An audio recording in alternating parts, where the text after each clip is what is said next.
김진의 돌직구쇼에 오신 여러분 반갑습니다. 김진입니다. 전 오늘도 이곳 광화문 청계광장에 나와 있습니다.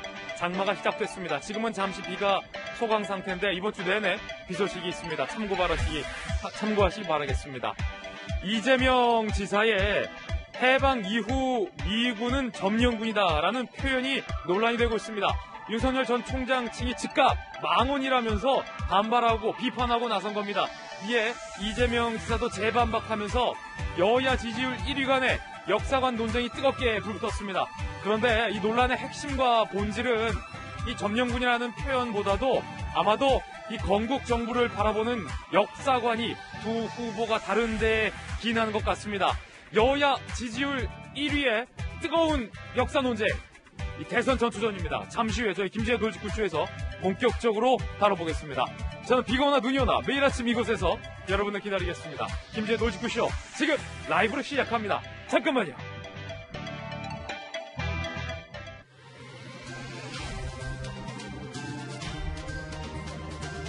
신문 읽어주는 남자입니다. 과연 이승만 정부는 우리 대한민국을 건국한 이 정부, 친일 정부에 불과한 걸까요? 이재명 지사가 띄워올린 이 뜨거운 역사 논쟁, 윤석열 전 총장이 이재명 지사를 반박하고 비판하면서 두 대권 주자 간의 뜨거운 역사관 논란에 불이 붙었습니다.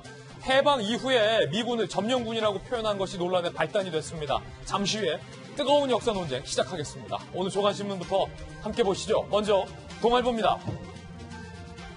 자, 코로나19 상황부터 체크해보죠. 델타 변이가 확산되고 있고 수도권 밤 10시 이후에 야외 음주가 금지될 방침입니다. 백신 접종자도 밖에서는 마스크를 써야 한다라고 방침이 조금 바뀌었습니다. 주말 신규 확진자 추이를 보면 고개가 끄덕여지는데 올해에 주말 기준으로 역대 최다 수가 나왔기 때문입니다. 743명. 이게 델타 변이 확산 영향을 받은 겁니다. 특히 서울 마포구 홍대 인근에 주점 등 유흥주점과의 집단 감염이 무섭습니다. 꼭 서울 마포구 홍대 주변에만 이런 일이 있으리란 법도 없습니다. 그렇기 때문에 경각심을 가져야 합니다. 다음 신문입니다. 이번엔 경향신문입니다. 윤이 처음 맞붙었다. 윤석열 전 총장이 이재명 지사의 발언을 비판했습니다. 이 지사의 미 점령군 발언 황당무계한 망언이다 라고 비판을 한 겁니다. 그러자 이재명 지사 처음부터 구태 색깔 공세다 라고 맞섰습니다. 지지율 양강, 역사 인식 놓고 정면 충돌을 했습니다. 지금까지 두 명의 주자는 서로를 향해서 정면으로 비판한 바 없었는데 처음으로 격돌을 한, 처음으로 맞붙은 그 장면, 그 지점이 바로 역사 논쟁입니다. 잠시 후에 이 두 주자의 역사 논쟁, 오늘 저희 김진의 돌직구쇼에서 본격적으로 다뤄볼 겁니다. 시청자 여러분들께서도 각자 판단해 주시기 바라겠습니다. 다음 신문, 이번에 한국일보입니다. 그 수산업자가 박영수 특검에게 포르쉐를 제공했다? 한국일보 보도 충격적인데요. 현재는 의혹 상황입니다. 박영수 특검의 부인이 열흘간 포르쉐 렌터카를 빌려 탄 의혹을 제기했습니다. 박영수 특검과 그 특검팀 독도 새우 등 선물도 받았다. 경찰이 김영란법 적용 여부를 검토 중이다라고 이 매체는 보도하고 있습니다. 박영수 특검의 해명과 반박도 있습니다. 포르쉐 받은 거 아니다. 렌트비 250만 원 모두 지불했다. 본 사람도 있다. 라고 반박하고 있습니다. 앞서서 이동훈 전 대변인과 또 종합평수 채널의 한 앵커도 본인들의 혐의에 대해서 강하게 부인하고 있는 그런 상황입니다. 잠시 후에 박영수 특검과 이 수산업자의 의혹 무엇인지 살펴보겠습니다. 다음 신문입니다. 이번엔 중앙일보입니다. 은행들이 심상치 않습니다. 대출을 죄기 시작했다. 이거 어떡하죠? 168만 원 이자가 217만 원 됐다. 대출 받은 사람들 걱정스러운 소식입니다. 신용대출의 가산금리를 일제히 올렸습니다. 신한은행 2.39에서 2.56, KB국민은행 2.6에서 2.87. 그런데 한은이 기준금리까지 인상할 것이다 라는 냄새를 풍기고 있기 때문에 이 대출자 겹겹이 비이상입니다. 특히 영끌을 해서 대출을 해서 집 등에 투자한 젊은 세대들이 금리를 이렇게 인상할 때는 이 대책 없다라는 걱정의 목소리도 나오고 있습니다. 이리 보나 저리 보나 걱정입니다. 지금까지 신문 읽어주는 남자였습니다. 월요일 아침 함께하신 전문가들 소개해드리겠습니다. 손정혜 변호사님, 그리고 바르다 박선생, 박정하 전 청와대 대변인 나오셨습니다. 돌직구쇼 강철부대 해병대 출신의 부산 전재수 의원, 그리고 더모아 정치분석실장 윤태곤 실장님 나왔습니다. 모두들 어서 오세요.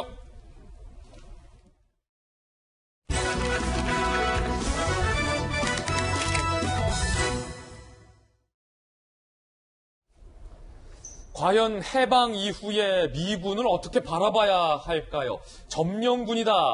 그리고 해방 이후에 우리 건국 과정이 깨끗하지 못했다. 이재명 지사의 이 발언이 논란의 도화선이 됐습니다. 윤석열 전 총장이 정면으로 반박하고 나서면서 이재명, 윤석열, 이재명 간의 뜨거운 첫 승부가 이곳에서 펼쳐집니다. 먼저 이재명 지사의 이야기부터 먼저 들어보시죠. 우리 대한민국이 이제 다른 나라의 정부 수립한 경우는 달라가지고 사실은 친일 청산을 못하고 친일 세력들이 이제 이 미점령군하고 이렇게 합작을 해가지고 다시 그 지배체제 그대로 유지했지 않습니까? 깨끗하게 나라가 출발되지 못해서 친일 세력들이 지배 세력을 유지했다.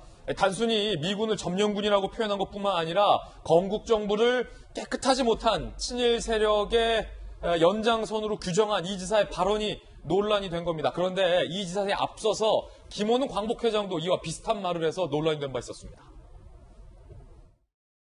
소련군은 들어와서 곳곳에 포고문을 붙였습니다. 조선인이 독립과 자유를 되찾은 것을 참 축하드립니다. 조선 해방 만세 이렇게 포고문이 되어 있고, 그런데 비슷한 시점에 미군이 남한을 점령했습니다. 외가도 장군이 남한을 점령하면서 이렇게 썼습니다. 그는 우리는 해방군이 아니라 점령군이다. 앞으로 조선인들은 내 말을 잘 들어야 된다. 내 말을 안 들을 경우에는 군법회부에서 처벌하겠다. 그리고 모든 공용어는 영어다. 이런 포고문을 곳곳에 붙였습니다. 소련군은 해방군이고 미군은 점령군이다라는 식의 김원훈 광복회장의 발언이 한 차례 논란이 된 후에 이재명 지사가 미군은 점령군이다라는 발언 등을 함으로써 논란이 가중된 건데, 윤석열 전 총장 측이 이 발언을 문제 삼았습니다. 이 지사, 친일 세력들이 미국 점령군과 합작해 깨끗하게 나라가 출발하지 못했다. 단순히 점령군이라는 표현보다도 이 건국 정부의 성격에 대해서 깨끗하게 출발하지 못한 세력으로 규정을 해서 논란이 됐고요. 윤석열 전 총장은 한국이 미국 식민지라는 인식은 용납할 수 없는 셀프 역사 왜곡이다. 핵에 망측한 망언이다. 라고 이 지사의 발언을 문제 삼았습니다. 윤석열 전 총장은 문재인 정부로 비판을 이어갔습니다. 캠프 관계자들에게 이 지사의 이 발언에 대해서 대한민국이 미국 식민지라는 북한 인식과 다를 게 없다라고 얘기했다라고 한 매체는 보도했고요. 광복회장의 미군은 점령군, 소련은 해방군이라는 황당무계한 망언을 이 지사가 이어받았다. 국정의 최고 책임자인 대통령이나 청와대가 어떠한 입장 표명도 없다는 것이 더 충격이다. 라며 이 지사 등을 비판했습니다. 오늘 많은 언론들이 이재명, 윤석열, 이재명 두 주자의 정면 충돌, 처음 충돌입니다. 대서특필하고 있습니다. 여야를 대표한 두 분께 먼저 묻겠습니다. 먼저 박정하 전 대변인 어떻게 보십니까? 글쎄요, 지금 제가 여기 앉아있는 2021년인가요? 2021년에 대한민국에 제가 어떻게 앉아있는지를 전체적으로 부정하는 논란이라 굉장히 저도 좀 당혹스럽고 이런 상황인데요. 윤석열 전 총장이 사실은 정치 현안에서 처음 얘기를 한 겁니다. 이게 지난주 출마 선언에 있었던 대한민국의 정체성 이런 걸 얘기하면서 본인의 이제 색깔을 분명히 드러내고 정치 현안에 대해서 본격적으로 얘기를 하는 거라고 보여지는데요. 이것과 상관없이 이전에 저는 김원훈 광복회장이 얘기했던 것, 그리고 이재명 지사가 얘기했던 것이 과연 우리 보편적으로 우리 대한민국 국민들이 갖고 있는 생각과 같은가라는데 굉장히 의구심을 갖고 이 지사의 발언에 동의할 수 없다는 말씀이신 거죠? 저는 그게 어떤 근거로 나왔는지 잘 모르겠어요. 제가 대학 다닐 때 잠깐 봤던 그런 책에서 나왔던 논의들인 것 같은데, 먼저 말씀드린 것처럼 현재 있는 우리 대한민국이 저런 인식하에서 만들어진 건지에 대해서 저는 전혀 동의할 수 없는 상황이고 대부분의 사람도 저게 무슨 근거에서 나온 얘기인지 당혹스러울 거라고 저는 생각을 하고 있습니다. 전재수 의원님 어떻게 보십니까? 제가 생각을 하기에는 이 21세기 대한민국에 엊그제 보니까 유엔의 웅커타드라고 이 유엔 기구인데 이 유엔 기구 웅커타드에서 발표한 바에 의하면은 대한민국이 이제 해방 이후에 처음으로 우리가 이제 선진국으로 분류가 됐습니다. 웅커타드 역사상 최초죠. 개발도상국. 그러니까 원조를 받는 나라에서 선진국으로 분류가 되는 것은 웅커타드의 역사상 처음 있는 일이거든요. 이처럼 대한민국이 세계에서 차지하는 위상이라는 것이 날로 이렇게 빠르게 변하고 이 세계로부터 인정받는 나라가 되고 있는데 아직도 이 역사 논쟁을 한다는 것이 참 아쉽습니다. 더더구나 양당을 지금 현재 이제 양당을 형성하고 있는 두 분 사이에서 역사 논쟁이라 또 아쉽다는 측면이 있고요. 그리고 이것이 역사 논쟁을 넘어서 이념 논쟁으로 확산되는 것은 더더욱 저는 바람직하지 못하다는 생각이 듭니다. 예를 들면은 이재명 지사의 경우에는 264 문화권에 가가지고 이 발언을 한 것이죠. 사실은 이제 1945년 이제 8월 달에 대한민국 정부가 수립이 되는데 아쉽게도 그 전에 이제 반민족 행위자 특별위원회라 처벌특별위원회라는 반민특위가 이제 명동에 있었는데 일본 경찰로 이루어진 사람들에 의해 가지고 강제 해산을 당하고 그러면서 대한민국 정부가 친일 청산을 완전히 하고서 이렇게 출발하지 못한 그런 아쉬움이 있는 것이죠. 그런 측면에서 이제 말씀을 하신 건데 이것을 이제 극단적인 이념 논쟁으로 몰아가는 것은 대한민국 국민들의 수준에 맞지 않다 이 말씀을 드리고 역사는 이제 팩트와 사실에 근거를 해야 되는데 사실은 이제 미군이 그때 당시 1945년 해방공간에서 점령군이라고 하는 표현은 메가더 장군의 1945년 9월 9일 날 첫 번째 포고문에도 점령군이라는 표현이 4번이 있습니다. 그리고 1948년도 한국 정부가 수립되고 난 뒤에 나라와 나라 사이에 맺은 한미 상호 방위 조약에 의해 가지고 지금은 이제 점령군이 아니죠. 명백하게 지금은 주둔군으로 있는 겁니다. 법적 근거를 가지고 이런 측면에서 이제 사실관계만 따지면 될 거를 이게 누구는 국가 정체성을 완전히 흔든다 뭐 이런 식으로 이제 이념 논쟁으로 확산되는 것은 더더구나 맞지 않다고 보고 특히 이제 윤석열 총장님 같은 경우는 정치에 이제 등판을 하시고 난 뒤에 지난번에 이제 정치 참여 선언문에서도 좀 아쉬운 부분이 있었는데 좀 비전, 윤석열이 꿈꾸는 나라가 어떤 나라인지, 윤석열의 정부는 어떤 가치를 최우선에 두고 할 건지, 이런 부분에 대한 메시지가 좀 나왔으면 좋겠는데, 계속해서 이게 이념 논쟁이라든지 이런 거 하면은, 사실은 중도층에 계시던 많은 국민들이 윤석열 총장에 대해서 기대를 가지고 있었거든요. 윤석열의 공정과 정의에 대한 기대가 있었습니다. 그런 측면에서 본다면 조금 좀 아쉽고, 특히 이제 역사 논쟁이나 이념 논쟁을 촉발할 수 있는 여야를 막론하고, 이런 대선 주자들이 이런 논쟁을 촉발할 수 있는 것들은 대통령 선거 기간에 국민들에게 별 도움이 안 된다. 이 말씀을 아울러서 드리도록 하겠습니다. 자, 오늘 이 자리에 나와 계신 여야를 대표하신 두 분의 생각도 첨예하게 다르게 들립니다. 이 지사가 윤 전 총장의 반박에 재반박을 했습니다. 함께 보시죠. 미군의 포고령에도 점령군임이 명시되어 있다. 이승만 대통령도 썼던 표현이다.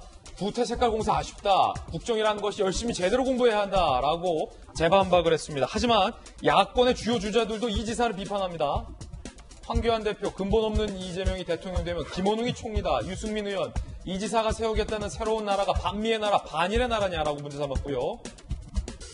원희룡 지사, 분명하게 말해놓고 비겁한 변명하고 있다. 오세훈 시장, 충격적 역사관이다. 하태경 의원, 통진당식 역사 왜곡이다. 즉각 사퇴를 요구한다라고 반발하고 있는 그런 상황입니다. 윤태곤 실장님, 네. 이 지사의 발언을 보면 친일 세력들이 미군 점령군과 합작해 깨끗하게 나라가 출발하지 못했다.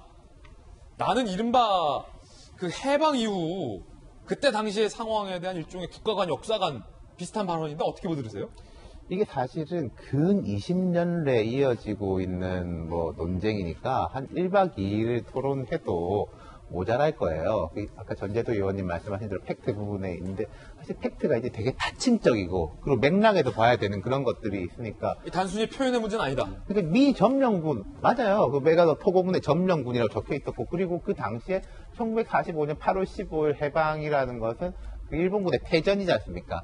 그럼 한반도는 공백 상태잖아요. 힘의 공백 상태. 그러니까 38도선 이북은 소련이 점령, 이남은 미군이 점령. 물리적인 표현을 할 때 이제 점령군이다. 그게 뭐가 문제냐? 그건 전 이지사 말씀에 이제 동의를 하는데 좀 뉘앙스가 별로 좋지는 않긴 하지만, 근데 그 뒤에 표현, 친일 세력들이 미 점령군과 합작하여 지배 체제를 유지하였다. 이게 도대체 무슨 말이냐? 그러니까 그게 그 당시에 전재수 의원님 말씀하신 것처럼 그런 조금 아쉬움에 대한 표현이다라고 볼 것인지, 친일 세력이 미 점령군과 합작하여 지배 체제를 유지하였다라고 하면 이건 대한민국의 출범 자체에 대해 가지고 아쉬운 표현이 아니라 거의 되게 부정적으로 보는 거 아니야? 라고 해석할 수 있는 거예요. 그 문장 자체를 놓고 대한민국의 보면. 정통성에 대해서 굉장히 부정적으로 보는 것이다. 그렇죠. 그렇게도 볼 수 있는 여지가 있는 거죠. 이 문장 자체는.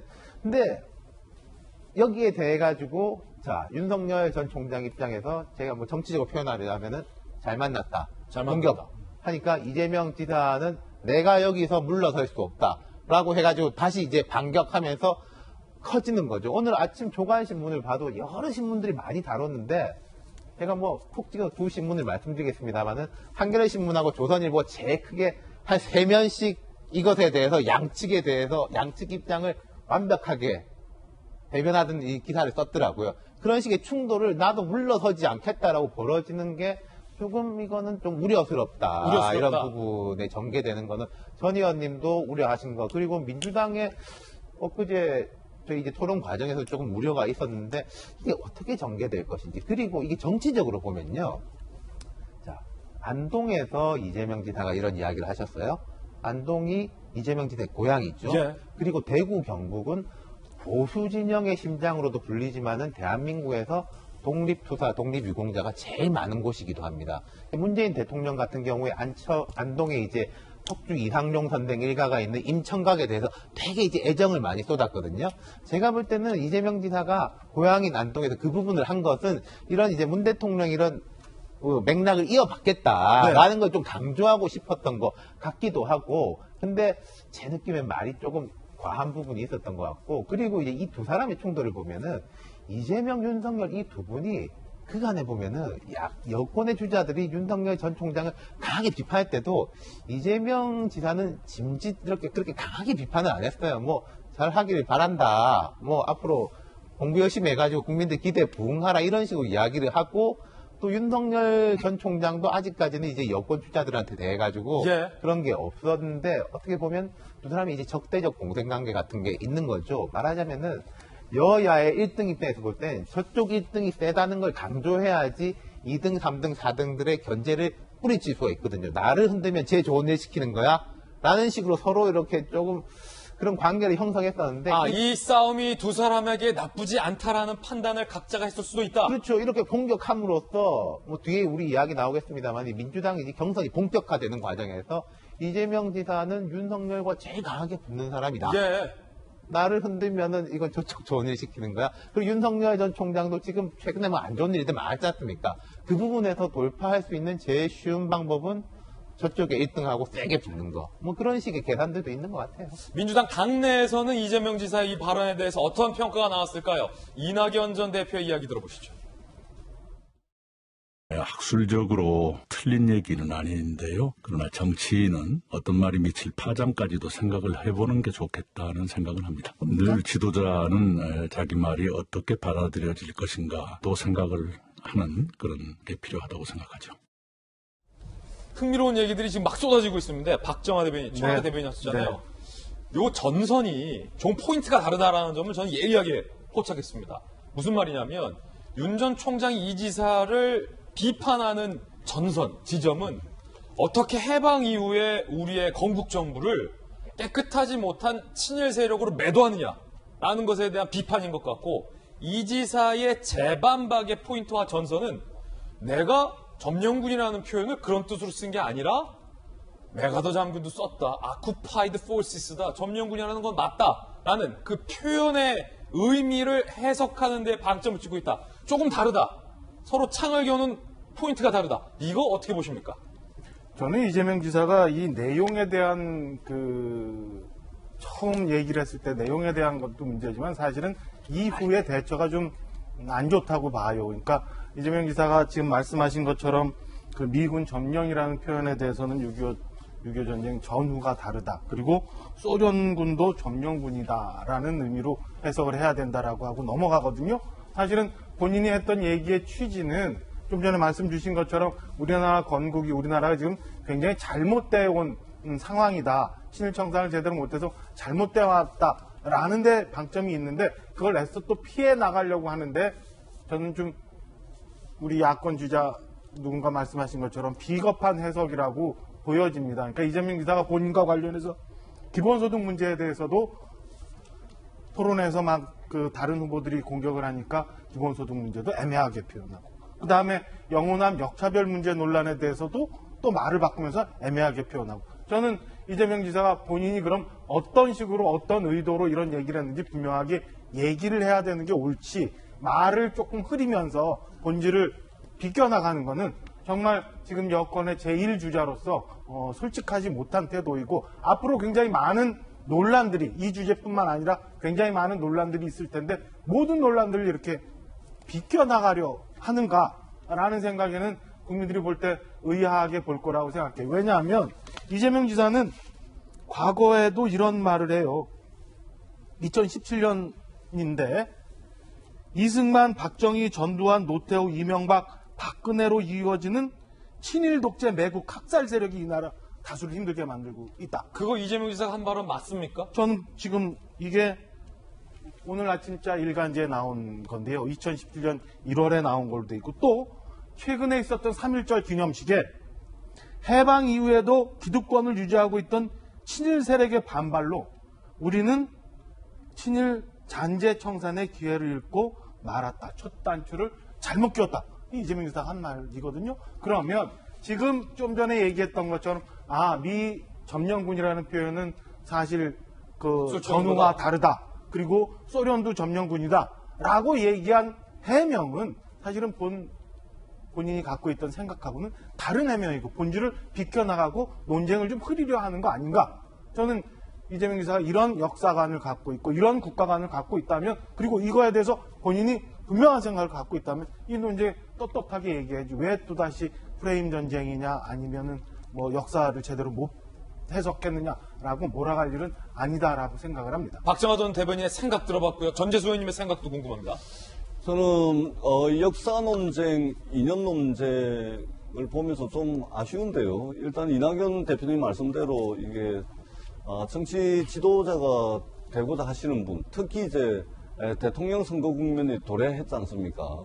정치의 계절이 이제 온 것인데 이럴 때는 말 한마디, 그 행동 하나하나가 자기가 의도했건 의도하지 않았건 간에 과대하게 이제 해석이 되는 여지들이 있습니다. 그런 측면에서 이제 국민들을 둘로 완전히 나눠버리고 막 이렇게 할 수 있는 발언과 행동들은 조금 좀 조심해야 될 필요가 있다. 이런 말씀을 우선적으로 드리고요. 예. 특히 이제 윤석열 전 총장님 같은 경우에는 기자분들이 또는 정치권에서 많은 분들이 어떤 현안에 대해서 또 입당할 건지 말 건지 장모 문제에 대해서 많은 입장 표명을 요구했을 때는 대부분 한 발짝 뒤로 물러서 가지고 소극적으로 이제 대응을 했었고 또 입장 표명을 잘 안 했지 않습니까? 그렇죠. 그런데 이 문제만큼은 빛의 속도로 입장을 대응을 하거든요. 제가 볼 때는 그런 것 같습니다. 아까 이제 적대적 공생관계라고 우리 윤 실장님께서 말씀을 하시던데 일단은 지금 윤석열 총장께서 굉장히 난처한 처지에 있습니다. 장모님 이제 구속되셨잖아요.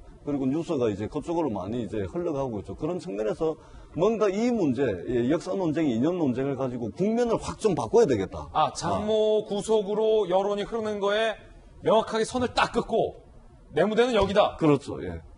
그렇게 이제 국면을 말하자면 이제 장면을 확 바꾸는 거죠. 그런 필요가 있지 않았나라는 생각이 먼저 들고 그럼에도 불구하고 그 소재가 하필이면은 역사 논쟁, 이념 논쟁이었을까 하는 아쉬움이 있고요. 두 번째는 여당의 1위 주자를 때림으로써 야당의 가장 강력한 지위를 가지고 있는 야당 후보는 나다, 윤석열 나다 이런 이제 효과가 있는 겁니다. 그러니까 지금 유지가 되고 있는 양강 구도를 계속해서 끌고 가려고 하는 그런 이제 좀 의도가 있을 수가 있고 더 큰 것은 이제 이 문제에 대해서 청와대와 문재인 대통령이 한마디 언급 안 하는 것이 더 충격적이다라고 말씀을 하시는데요. 언급했죠. 이것은 너무 과도한 요구입니다. 대통령이요. 역사 문제, 이념 문제는 국민들 생각이 다 틀리고 자칫 잘못하면 국론이 분열될 수 있는 문제, 대통령과 청와대까지 뛰어들어가지고 입장 표명을 요구하는 것은 나라를 완전히 이게 혼란으로 빠뜨리는 겁니다. 아무리 대선 주자라도 모든 문제, 특히 민감한 문제에 대통령과 청와대를 끌어들이는 것은 국익을 위해서도, 나라를 위해서도, 국민을 위해서도, 대선 주자들 위해서도 좋지 않다라는 말씀을 드리고, 이 문제는 더 확전되지 않고 하루 이틀 있어온 문제가 아니기 때문에 국민들이 먹고 사는 문제, 일자리 문제, 민생 문제 이런 걸로 좀 격한 논쟁을 해가지고 국민들 보시기에 대통령 선거 그야말로 정책 경쟁으로 가고 있구나, 이런 이제 좀 자부심을 가지고 대선 과정을 지켜볼 수 있는 그런 장면들이 많이 연출됐으면 좋겠다라는 아쉬움을 가지고 있습니다. 전재수 의원님의 생각도 들어봤습니다. 어쨌든 여야 1강 두 주자가 띄운 역사관 논쟁으로 인해서 조간신문의 사설들도 맞붙었습니다. 이게 흥미로운 대목입니다. 사설 대 사설. 중앙일보와 한겨레 사설이 정면으로 맞붙었습니다. 중앙일보, 이재명의 위험한 인식이 촉발한 역사 논쟁, 대한민국 대통령이 되겠다는 국가 지도자로서 부적절한 발언이자 위험천만한 인식이다. 중앙일보 사설에서 이렇게 썼고, 한겨레 신문은 이재명 미 점령군 발언의 색깔론 공세 멈춰라, 윤 총장을 지목했습니다. 사실 왜곡과 과격한 선동으로 점철된 구시대적 색깔 공세를 중단하기 바란다라고 윤석열 전 총장을 비판했습니다. 이게 이재명 대 윤석열, 윤석열 대 이재명뿐만 아니라 손정희 변호사님, 중앙일보 대 한겨레, 한겨레 대 중앙일보 사설에서도 정면으로 차이가 나는군요. 중도와 진보, 예를 들면 보수와 진보의 이념의 차이가 극명하게 드러나는 것 중에 하나의 어떤 소재라고는 볼 수 있는데요. 이 모든 일련의 과정들이 좀 가민 반응이 나오고 있는 것은 분명합니다. 왜냐하면 이 지사의 발언이 어느 맥락에서 어떤 장소에서 나왔는지를 되짚어 보면 대권 선언문에 이런 표현 들어있는 거 아니고요. 이육사 문화관이라고 이육사를 상징하는 것, 친일에 저항하고 독재 세력에 저항하다가 끝끝내 그런 그 이육사 선생님을 기리기 위한 자리에 가서 친일 청산이 필요하다. 친일 청산을 하지 못한 우리 역사에 대해서 이제 반성하는 취지로 발언이 나왔던 거라고 한다면 사실은 이 지사 말에는 일부 팩트는 역사적으로 존재하거든요. 해방 이후에 38선 이남으로 미군이 점령했다는 표현은 역사책에 다수 기재되어 있어서 이렇게 가격하게 윤 총장이 그 발언 자체가 이념적으로 문제가 됐다라고 공격할 만한 소재가 아닙니다. 처음에 윤태곤 실장님이 몇 박 며칠 역사학자들이 토론하고 표현에 대해서 가듬어야 될 정도의 문제인데 이것을 지나치게 문제가 있다라고 비판하는 것도 문제라고 생각이 들고요. 이 시사 또 마찬가지로 이게 이렇게 문제가 될 표현인 것을 알면서도 사실은 굉장히 여러 번 친일 청산을 하지 못한 발언을 수시로 때때로 기회가 되면 하고 있거든요. 예. 그게 이제 어떤 면에선 경도됐다. 왜냐하면 지도자가 될 사람은 친일 청산 당연히 우리나라가 제대로 못했죠. 많은 분들이 보수 진영에서도 친일 청산을 제대로 되지 않아서 문제라는 인식은 갖고 있는 분들이 상당수 많다라고 저는 생각이 듭니다. 그렇지 않다면 수십 년 지나서 우리가 반민족 행위자라든가 이 친일 관련한 재산을 환수하기 위한 특별법을 만들 정도로 노력할 필요가 없었죠. 왜냐하면 해방 이후 해야 될 일을 못했기 때문에 수십 년 지나서 우리가 했던 것은 팩트입니다. 친일 청산을 제대로 하지 못했다는. 다만 그런 역사를 우리가 대한민국 지도자가 어떻게 표현할 것이냐.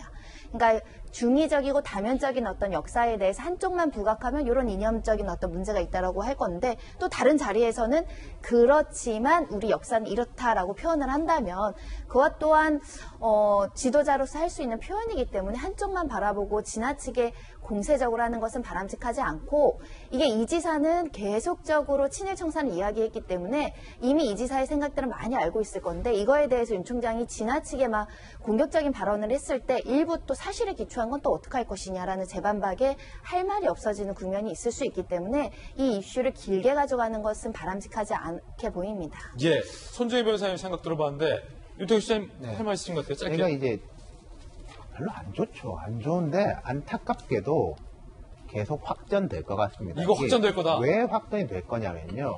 이 이사가 아까 말씀드린 친일뿐만 아니라 이게 친일, 독재, 학살 이렇게 해가지고 쭉 비민주당 정권들의 역사성에 대해서 과거에 그렇게 말해놓은 것에 대해 가지고 분명히 보수 진영 윤석열 전 총장이 계속 공격할 것이고, 그리고 대통령 되겠다는 사람한테 그건 물어볼 수 있어요. 제가 이거 생각할 물어볼 수 때는 있다. 지금까지 한국에 이게 내가 개성해가지고 온 거냐, 단전해가지고, 이게 우리가 맨날 그러지 않습니까? 이거 여야 할 것 없이 새 나라를 세우겠다. 아니, 맨날 나부터 새 나라를 세운다 그래요. 그런 식에 대한 질문이 있을 수가 있는 것이고, 거기다가 이제 여기서 뭐, 사드, 미국, 중국과의 이제 뭐, 관계, 외교 문제, 이런 것까지 쭉 확산될 것 같은데, 저는 확산되는 건 어쩔 수 없는데, 그나마 조금 긍정적으로 내용 있게 확산이 됐으면 좋겠다, 그런 생각입니다. 상당히 흥미로운 주제입니다. 윤석열 대 이재명 두 후보 간의 본격적인 경쟁이 이제부터 시작된 것 같다는 느낌이 듭니다. 시청자 여러분의 생각은 어떠십니까? 여러분의 생각도 들려주시면 감사하겠습니다. 이 이슈가 고스란히 대선 뉴스로 이어집니다. 두 번째 이슈입니다. 윤석열의 리스크 관리법이라는 제목 정해봤습니다. 사실 주말을 거치면서 윤석열 전 총장의 장모가 징역 3년형 이상의 형을 받고 구속된 리스크가 발생을 했습니다. 가장 궁금한 건 이 같은 리스크 등이 윤석열 전 총장의 지지율에 어떤 영향을 미쳤을까가 가장 중요한, 그리고 가장 궁금한 대목일 겁니다. 그리고 이 지사의 대선 출마 선언이 이 지사의 지지율에는 어떤 영향을 줬는지도 궁금할 겁니다. 그래서 여론조사들 있는 대로 다 집대성해봤습니다. 총망라해봤습니다. 짜잔! 함께 보시죠. 김진의 돌직구쇼만 시청하시면 시사에 대해서 다 알 수 있다. 이 대목 여기서도 한번 드러나고요. 다자대결 최근 여론조사, 다양한 여론조사 결과들 준비했습니다. 자, 윤석열 36.1, 이재명 26.2의 결과도 있고, 이재명 26.5, 윤석열 25.0의 결과도 있고, 윤석열 25, 다시 이재명 24의 결과도 있고, 이재명 28.1, 다시 윤석열 26.1의 결과도 있고, 이재명 27, 윤석열 21의 결과도 있습니다.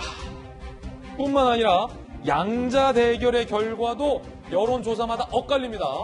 뉴시스가 의뢰하고 글로벌 리서치가 실시한 여론조사 결과에 따르면 이재명 44.7, 윤석열 36.7의 결과가 나오고요.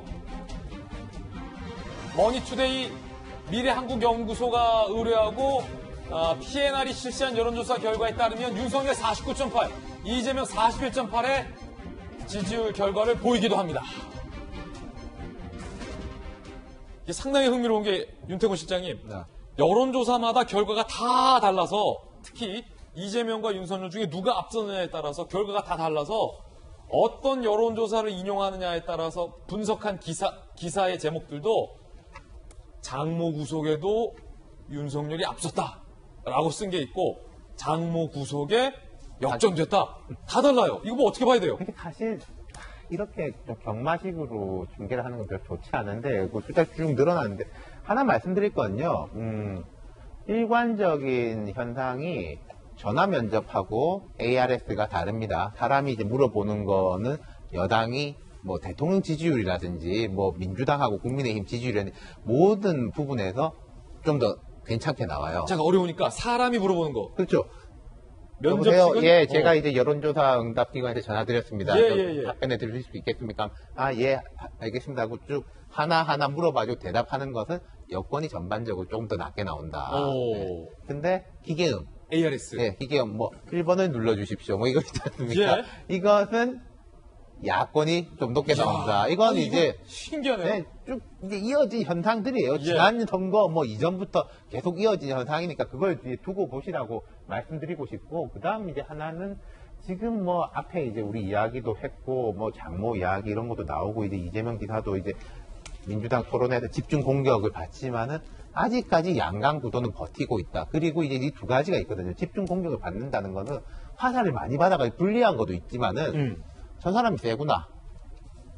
이재명이 세니까 이재명을 공격하는구나.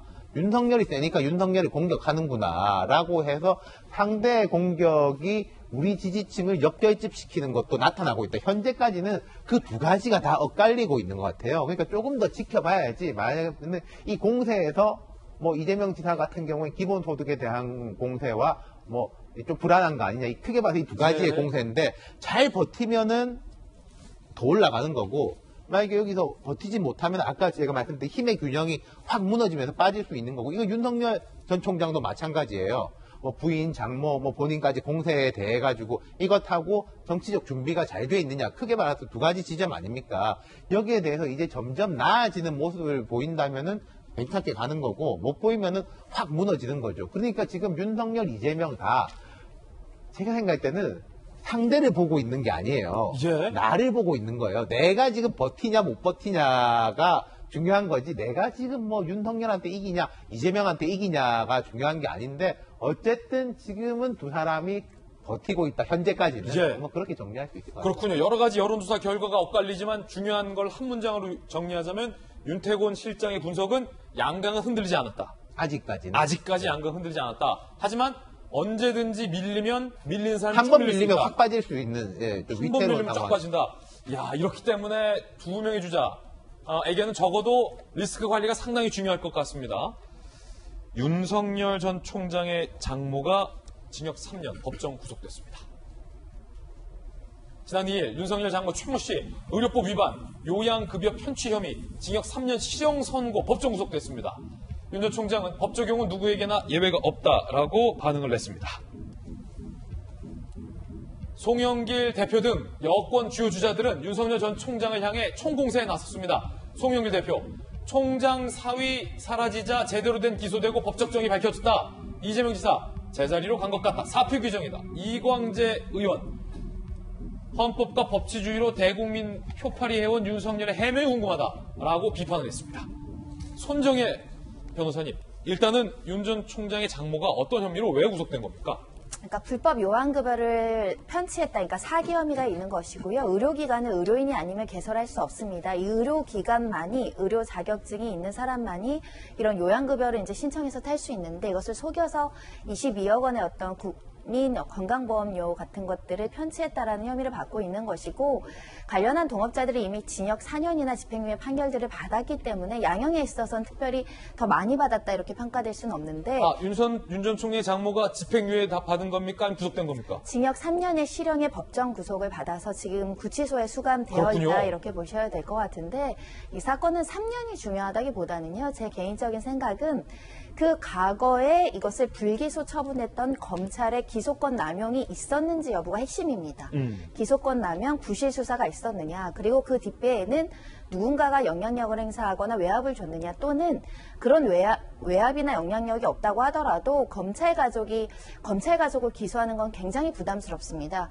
어떤 검사의 선배가 있는데 그 검사의 장모면 부모님이나 마찬가지 않겠습니까? 부모님에 대한 수사를 함에 있어서 그게 어떤 부정한 어떤 그 기소의 어떤 형평성을 저해할 만큼 다른 사람들은 기소를 하고 이 사람들을 빼줄 만한 특별한 사유가 있었느냐.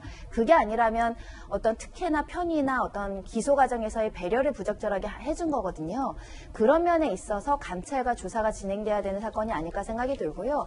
사건을 열어보면 불기소 처분할 만한 이유가 없다라고 평가가 됩니다. 첫 번째는 이 장모의 다른 사이가 여기에 취직해서 일을 했다라는 것이고, 막대한 투자 자금을 본인이 담보대출까지 받아가면서 이 병원에 투자를 했다라는 것이고, 세 번째로는 책임 면제각서라는 것이 있다라는 것인데, 책임 면제각서는 책임 없는 자가 면제해달라고 각서를 받을 이유가 없기 때문에 경영에 개입했다라는 아주 확실한 물증까지 있었고, 심지어는 이 병원에 이사장 직함이 있었다는 건데, 그런 비슷한 사건에서 이 정도의 어떤 정황이 있는 사건이 기소되지 않는 경우는 없거든요. 근데 왜 기소하지 않았느냐? 그리고 이렇게 실형이 나오는 사건을 왜 봐줬느냐? 이것은 윤석열 전 총장이 지금 대표해야 될 문제는 아니고, 검찰 조직이 대국민께 상세하게 우리가 기소권 남용이 있었는지, 수사 과정에서 어떤 편의를 봐준 건 아닌지, 검찰 가족이기 때문에 검찰 가족끼리 도와준 거 아닌지, 이런 여러 가지 물음에 대해서 납득할 만하게 해명을 해야 될 것 같습니다. 이에 대해서 윤석열 전 총장 본인의 발언이 궁금합니다. 들어보시죠. 장모님 상고는 좀 어떻게 보셨는지. 저는 국가와 국민을 받들기 위해 나선 사람이고, 제 주변의 그 일에 대해서 사적인 그런 입장을 표현하는 거는 그거는 맞지 않습니다. 뭐 제 주위든 누구든 간에 법이 적용되는 데 있어서는 늘 공평하고 엄정해야 된다 하는 생각을 가지고 저 살아왔습니다.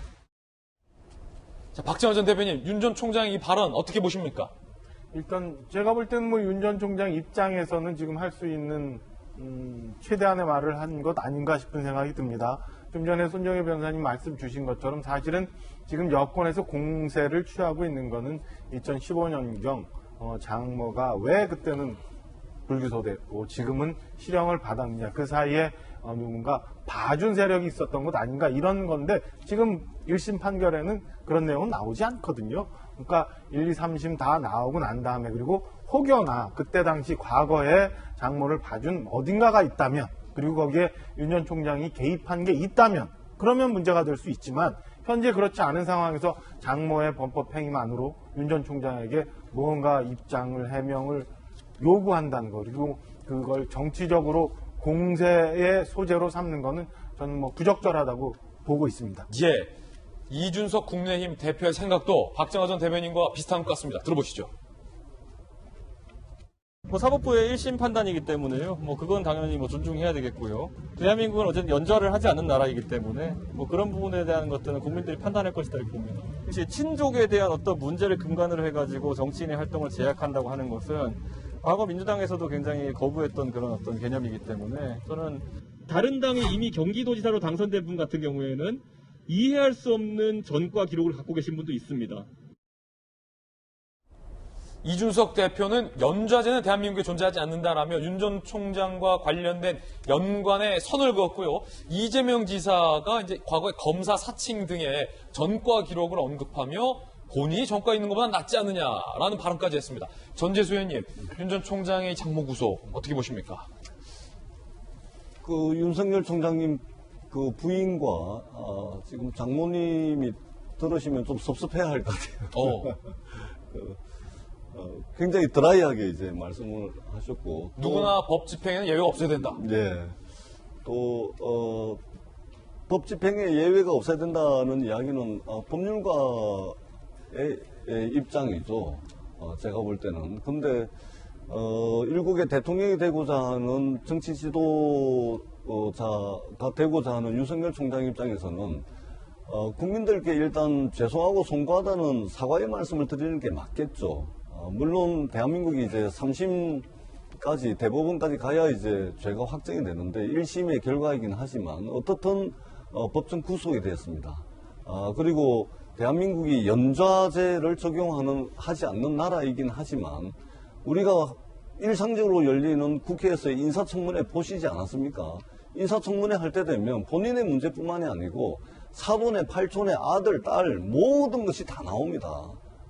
그렇기 때문에 이거 법적으로 연좌의 나라가 아니다, 연좌제를 적용하지 않는 나라다, 그렇기 때문에 문제없다, 그리고 모든 사람에게 법 적용의 예외는 없다, 이렇게 무미건조하게 이야기하실 것이 아니고, 국민들은 법적인 문제를 떠나서 정치적인 책임감을 요구를 하는 것입니다. 그런 측면에서 사과를 했지만 굉장히 좀 부족한 측면이 있고 아쉬움이 있다, 이렇게 말씀을 드리고 싶고, 아까 손정혜 변호사께서 굉장히 정리를 잘 해주셨다는 생각이 드는데요. 왜 이게 사위가 검사로 있을 때는 기소조차 되지 않던 것이 검사직을 내려놓자마자 3년형이면 굉장히 무거운 법정형 아니겠습니까? 이런 결과가 나오는지, 이 부분에 대해서 윤석열 총장뿐만이 아니고 검찰 조직도 이 부분에 대해서는 좀 해명을 하는 것이 국민들에 대한 도리다, 저는 그렇게 생각을 합니다. 자, 이 논란에 참전한 이가 있으니 바로 조국 전 법무부 장관입니다. 윤 전 총장의 장모가 구속되자 조 전 장관이 SNS 관련해서 10개나 올렸다고 합니다. 지난 2일 조국 전 장관, 윤석열 장모 1심 판결 뒤 다수의 관련 기사 링크 및 비판 글귀 적어 올리는 등 SNS, 관련된 SNS만 10여 개를 게시하고 있습니다. 폭풍 SNS. 수사지휘권 없었다면 이번에도 붙였을 것이다, 등등. 국민 약탈 정권, 국민 약탈 장모다, 이런 글도 있고요. 윤석열 검찰이 문재인 정부를 약탈했다라는 비판 등도 있습니다. 아마도 윤 전 총장의 이 발언을 풍자한 것 같습니다. 들어보시죠. 이 정권이 저지른 무도한 행태는 일일이 나열하기도 어렵습니다. 소수의 이권 카르텔은 권력을 사유화하고 집권을 연장하여 계속 국민을 약탈하려 합니다. 그 상식을 무기로 무너진 자유민주주의와 법치, 공정의 가치를 기필코 다시 세우겠습니다. 조 전 장관이 SNS를 10개 넘게나 관련된 거를 올리고 있다. 약탈 장모다. 국민 약탈 장모다. 이런 평가가 있었는데 윤태곤 시장 어떻게 보십니까? 뒤에 우리 그 이야기 나오겠지만 민주당 경선 지금 토론에서도 조국 전 장관 이야기 나오고 뭐 하니까 조국 전 장관이 그 SNS에서 뭐 조국의 강을 나를 밟고 가십시오. 근데 나는 이제 뭐 강이 아니라 뭐 난 뗏목이다. 나를 건너고 가시고. 근데 나는 이 뗏목을 계속 수리할 거다. 그런 이야기를 하더라고요. 예. 자기는 계속 이런 식의 이제 말하자면 참전, 의사 표현 이런 걸 계속 하겠다라는 뜻인 것 같아요. 이게 정치적으로는 윤석열 전 총장한테 그리 불리할까 그래요? 싶어요. 뭐 그렇게 불리하지 않을 수도 있다. 오히려 도움이 되는 면이 있을 수도 있다 싶기도 하고. 그다음 윤석열 전 총장이 이제 네거티브 대응에 대해서 보면은 요 지난주에 이제 뭐 부인의 뭐 과거 뭐 어쩌고 저쩌고 그 말 많은데 거기에 대해서 어떤 분들은 이거 본인이 이야기한 게 패착이다 이렇게 했는데 전 그게 좀 과거의 프레임이라고 생각했거든요. 그 부분은 오히려 문제 제기하는 사람들한테 역풍, 뭐 여성주의적 관점이란 이런 부분에서 역풍도 조금 전 있었다고 봐요. 윤 전 총장한테 그렇게 타격이 있는 건 아니고 그에 비해서 장모의 이 문제는 타격이 있는 거죠. 어쨌든 장모가 1심에서 판결도 났지 않습니까? 이제 국고 건강보험공단의 이제 개정이지만 어쨌든 크게 봐서 우리가 국고로 했을 때 국고를 편취했다, 잘못했다 이거잖아요. 안 좋죠. 근데 그러면은 아까 손 변호사님 말한 게 저도 핵심이라고 보는데 윤석열이 여기 관여를 했느냐? 예. 관여라는 거는 뭐 돈 빼먹는 관여는 아니겠지만 지난번에 이렇게 수사하고 할 때 뒤에서 힘을 썼느냐 뭐 요 논쟁이 있지 않겠습니까? 이게 제일 핵심적인 건데 자, 두 가지 다가 있는 거죠. 손 변호사님 말씀하신 것처럼 이제 검찰 가족으로 봤을 때 자기가 이렇게 뭐라고 직접 이야기 안 해도 알아서 봐주지 않았을 거냐. 근데 그거는 우리가 검찰이 구조적 문제다라고 이야기할 수 있겠지만 직접 불똥이 튀겠냐. 저는 그건 좀 잘 모르겠어요. 근데 이제 지금 더 수사 나오는 것도 윤 전 총장의 총장 재임 시에 대한 것도 뭐 여러 가지 하고 있는데 거기서 나온다면 자기 문제가 되니까 다른 것이고 그럼 이제 검증의 부분은 참 이 윤석열이라는 존재의 그 특이성이 여기서 드러나는 것인데 2015년이라는 거는 그 박근혜 정부 대선 때 이제 국정원 개입 이거 막 수사해가지고 한직으로 몰려가고 징계받고 막 이럴 때 아닙니까? 오히려 그때 윤석열의 뒷배는 야당이었죠. 그러네. 훌륭한 검사다. 막 이렇게 하고. 지난 검찰총장 청문회 때 2018년인가요? 그때도 야당 의원들 막 공격하고 여당 의원들 지금 윤석열 전 총장 공격하는 뭐 몇몇 언론인들 이거 공격하면 명예훼손이다. 내가 다 봤는데 아무것도 없더라. 라고 여기서 이제 특이점이 발생하는 거예요. 윤석열이라는 사람의 특이점은. 그러니까 앞으로도 이게 꼬여가지고 서로 공방할 수 있는 근거. 야, 봐라, 이렇게 문제 있지 않냐?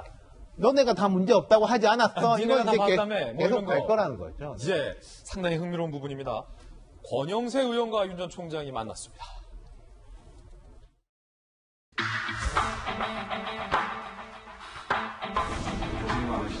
아유, 오랜만입니다. 나라를 구하는 일이 쉬운 일이 아니라서 좀 잘하시리라 생각을 합니다. 도와주시고 좋은 말씀 위원장님하고 좋은 얘기 많이 나눴습니다. 국민의힘 당의 입장도 잘 들었고 제가 향후 행보를 어떻게 할지에 대한 어느 정도 말씀을 드렸고 우리가 정권 교체를 위해서 자유민주주의를 추구하는 세력들이 다 힘을 합쳐야 되기 때문에 절대 국민들 실망시켜드리지 않고 힘을 모으기로 했습니다. 정치 철학을 같이 하는 만큼 10가지 모두가 같다고 본다. 이 땅을 조속한 시일 내에 해서 정권 교체를 위해서 앞장서 주기를 바란다. 합치기 전이라도 도울 일이 있으면 언제든지 얘기해라. 윤 전 총장 관련된 뉴스 살펴봤습니다. 이번에는 오늘 뜨거운 뉴스 두 가지 준비했습니다. 오늘의 핫투로 선정된 두 분 정말 뜨겁습니다. 박영수 특검과 최재형 전 감사원장, 이동훈 전 윤석열 대변인 등에게 금품을 줬다는 그 수산업자가 박근혜 최순실 수사한 박영수 특검에게도 금품을 제공했다라는 의혹이 제기됐습니다. 이게 흥미로운 게 일각에서는 이거를 윤석열 리스크로 봤던 분이 있었는데 박근혜 최순실 수사 박영수 특검에게도 금품을 줬다는 의혹이 제기되면서 전혀 다른 성격으로 번지고 있습니다. 잠시 후에 살펴보겠고요. 최재형 감사원장의 근황도 알려졌습니다. 함께 살펴보겠습니다. 오늘의 하투. 먼저 첫 번째 하투는 바로 그 박영수 특검입니다. 자, 이게 어찌된 일일까요? 아직은 의혹 단계인데 문어발 로비 그 수산업자 이동훈 전 윤석열 대변인 등에게 금품을 줬다라는 그 수산업자가 박영수 특검에게 포르쉐를 제공했다라는 의혹 한국일보 등이 제기하고 있습니다. 수산업자 A씨는 100억 원대 사기 혐의로 구속됐고 정관계 금품 로비 의혹을 받고 있는데 회사 직원의 명의로 포르쉐 차량 빌린 뒤 열흘간 박영수 특검 측에게 제공했다. 렌트비는 약 250만 원가량이다. 라는 의혹이 제기됐습니다. 박 특검 부인이 차량을 포르쉐로 바꾸고 싶어한다. 소식을 들은 뒤에 차량을 제공했다. 직원 시켜서 박 특검 아파트 주차장으로 가져가서 박영수 특검 운전기사에게 그 포르쉐를 전달했다. 라는 주장도 나왔고요. 박영수 특검 측의 반박. A씨가 렌터카 업체 운영한다고 해서 빌린 거고 박 특검이 렌트비는 줘야 한다고 해서 250만 원을 지불했다. 경찰은 김영란법 적용 여부를 검토 중이다라는 게 많은 매체의 보도 내용입니다. 상당히 흥미로운 게 손정희 변호사님, 그 수산업자는 그 수산업자죠? 뭐 수산업을 실제로 했는지 여부도 불확실한 것으로 보이는데 어찌됐든 본인이 어떤 110억대의 사기 피해자를 양산해서 지금 재판과 수사를 받고 있는 당사자가 알고 봤더니 언론계, 법조계 다방면으로 이제 로비를 한 정황, 뇌물을 준 정황들이 이제 속속 확인되고 있는데 아직은 의혹이에요. 일단은 뭐 박지원 국장원장도 뭐 수산물을 집에 배달을 해줬다, 뭐 이런 주장도 나오고 있는 것이고, 뭐 일부 언론인도 마찬가지고. 그런데 박영수 특검 사실 특별검사이기 때문에 김영란법의 적용이 가능합니다. 만약에 그렇다고 한다면 금액을 초과해서 받았으면 김영란법 적용 가능한데 이 사건이 좀 특수한 것은 보통 뇌물로 이제 슈퍼카를 줄 때는 슈퍼카 자체를 주거나 좀 헐값에 주거나 그런 경우가 있는데 이거는 빌려줬다 다시 가져오긴 했어요. 그래서 이제 뇌물 액수라든가 뇌물은 아니겠지만 김영란법의 적용 대가가 렌트비가 책정될 가능성이 있거든요. 그러면 지금 박영수 특검이 이야기하는 건 나는 돈을 줬다. 상응하는 렌터비를 줬다. 그러면 그냥 렌터 계약을 하고 부적절한 어떤 금품 수순하지 않았다기 때문에 처벌 가능성은 없는데 만약에 그 렌트비를 준 게 아니고 받았다면 김영란법 적용이 가능한 사안이어서 이게 핵심일 것 같습니다. 그렇군요. 손정희 변호사님, 이 포르쉐를 4일에서 뭐 10일 정도 빌려준 것으로 현재 전해지고 있는데 아무리 포르쉐지만 렌트비가 4일에서 10일 타고 250만 원이면 합당한 가격입니까? 비싼 건 아닙니까? 저는 포르쉐를 타본 지 못해가지고 렌트비가 이렇게 비싼지 모르겠는데 보통 렌트비 한 10만 원 정도 일반 차가 되는 것 같으니까 포르쉐니까 렌트비 250만 원 될 것 같고요. 10일이라고 한다면? 박영수 특검이 법조인이고 또 검사 역할들을 많이 했었기 때문에 만약에 이게 어떤 사업을 하는 사람이 렌트 업체를 운영하는 것을 확인 안 하고 이렇게 렌트하는 게 보험 관계나 이런 것들이 복잡해서 그렇게 부실하게 차를 받았을까 이런 생각을 한번 해보긴 합니다. 지금 주장에 따르면 이 수산업체가 내가 또 다른 사업으로 차량 렌터 사업도 해서 만약에 포르쉐를 타보고 싶으면 우리 회사 거를 타봐라. 비용은 이렇다 해서 가져다 줬다. 그래 그 과정을 수산업자가 막 사진도 다 찍어놨다는 거 아니겠습니까? 그러면 사실은 알려진 렌트 업체들 많잖아요. 굳이 왜 여기를 또 선택했을까 하는 의문도 들고 정말 렌트비를 줬다고 한다면 거래 내역이 남아있겠죠. 보통 렌트비는 제가 렌트할 땐 보통 카드로 하거든요. 근데 현금으로 줬을까? 또 뭐 여러 가지가 확인돼야 되는 사건 같습니다. 굉장히 예리한 포인트, 손정희 변호사님. 방금 그 부분 제가 질문 드리고 싶었던 건데 박영수 특검이 아내가 차를 바꾸는 과정에서 포르쉐는 어떨까? 좀 한번 타보고 싶다.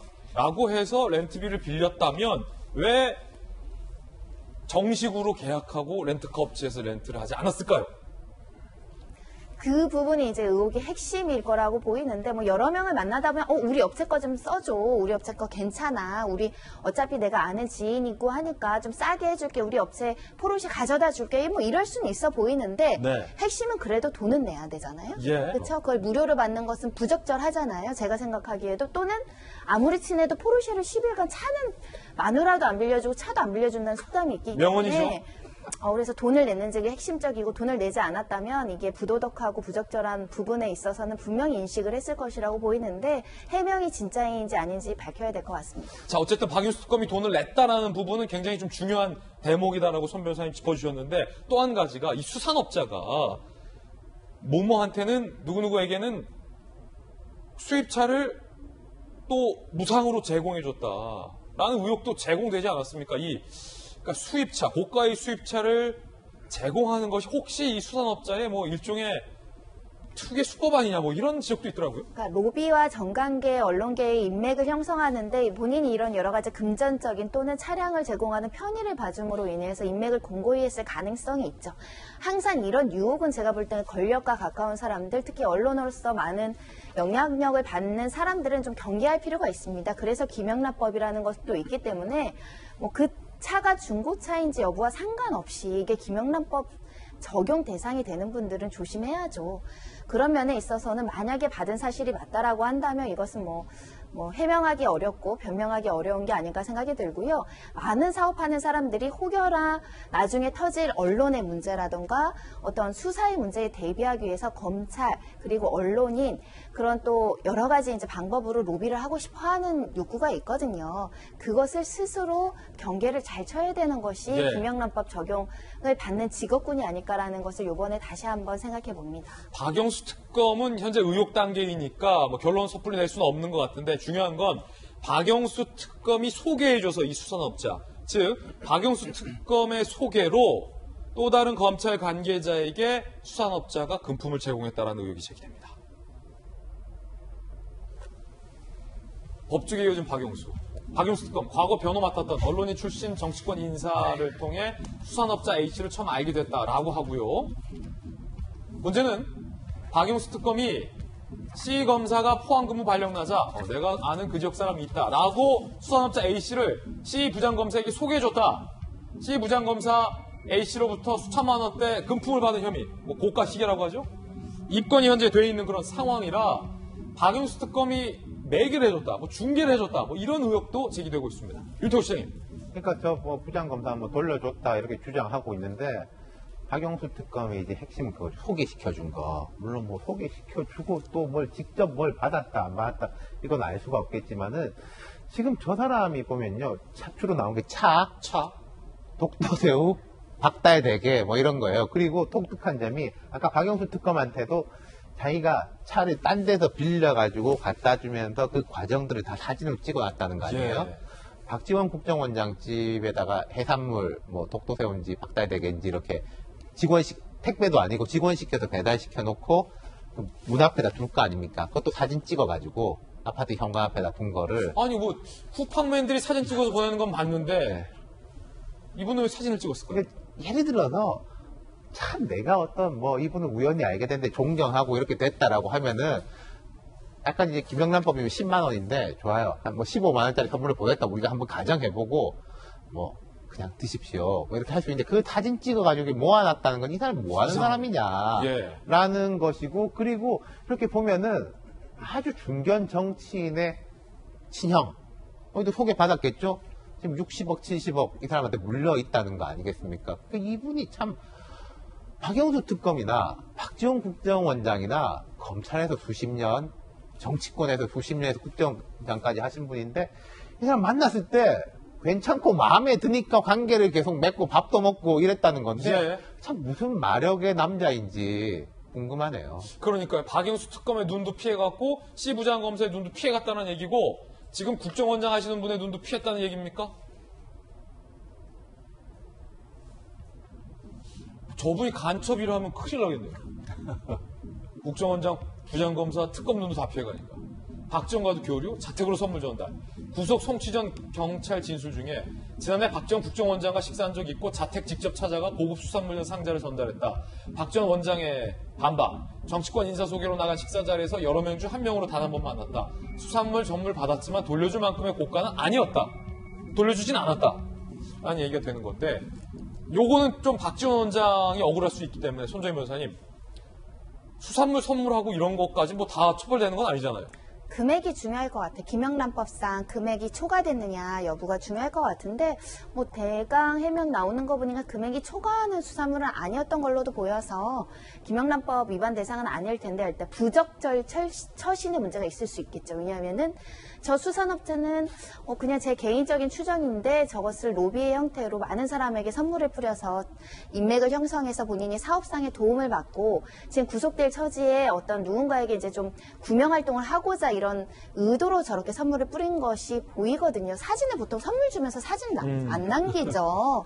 내가 저 사람이 좋아서 먹을 거가 많아서 좀 나눠 먹으려고 친구 집에 수산물 보내면서 사진 찍는 사람은 없습니다. 그런 의도가 뻔한 사람인데 이것을 캐치하지 못하고 이 사람한테 휘둘렸다. 이런 부분에 있어서는 부적절 철신이 문제가 될 것 같은데 또 한편에서는 이런 생각도 듭니다. 만나는 모든 사람을 그럼 의구심을 가지고 의심을 하면서 경계를 하면서 살아야 되는 게 또 그러니까. 정치인의 인생인가 또 뭐 여러 가지 생각을 하게 됩니다. 자, 이거 의혹 단계이고 당사자들이 강하게 부인하고 있는 만큼 아직 결론은 단정할 수 없다는 말씀 거듭드리겠습니다.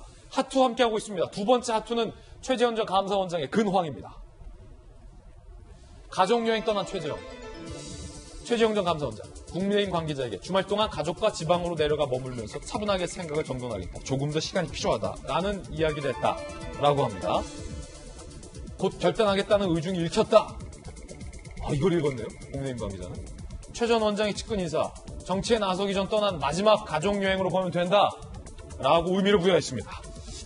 한편 오늘 최재형, 제2형 나와라 라고 주변에서 출마 촉구하는 모임이 열린다고 합니다. 오늘 최재형 전 감사원장 지지 모임, 별을 품은 사람들, 별품사! 대통령 되어 나라를 바로잡아달라. 대선 출마 촉구 기자회견. 이렇게 되면 야권에서 한 분은 별을 잡은 분이고 한 분은 별을 품은 분이 되네요. 주최 측, 촉구 성명에 서명한 인사들 지금까지 3,000명이다. 전국 17개 시도에서 릴레이 기자회견을 열 예정이라고 합니다. 여야를 대표해서 두 분 어떻게 보십니까? 간략하게 부탁드리죠. 일단은 사퇴를 하고 난 다음에 그 정치권에 들어오는 걸 예정되어 있는 상황에서 논란이 있었습니다만은 저는 최재형 전 원장도 지금 우리나라가 똑바로 가고 제대로 가는데 뭔가 힘을 보태고자 하는 거라면 그게 누구든 저는 정치권에 들어올 수 있고 출마해서 자기의 뜻을 국민한테 알릴 필요 있다고 생각을 합니다. 제가 보기에는 국가 최고 감사기구의 수장, 권력기관의 수장을 하셨던 분이 그냥 국회의원이 아니고 대통령이 되겠다는 것은 상당히 부적절하다. 이것은 여야를 떠난 문제입니다. 국가의 기관과 관련된 문제고 관료 조직의 안정성이라는 측면에서도 굉장히 부적절하다는 말씀을 드리고 다만 그럼에도 불구하고 출마를 하시려면 저는 최재형 원장 홀로 설 수 없는 분입니다. 왜냐하면 지금 국민의힘 지지자와 중도층에 있는 지지자들이 전부 윤석열 총장한테 다 가 있거든요.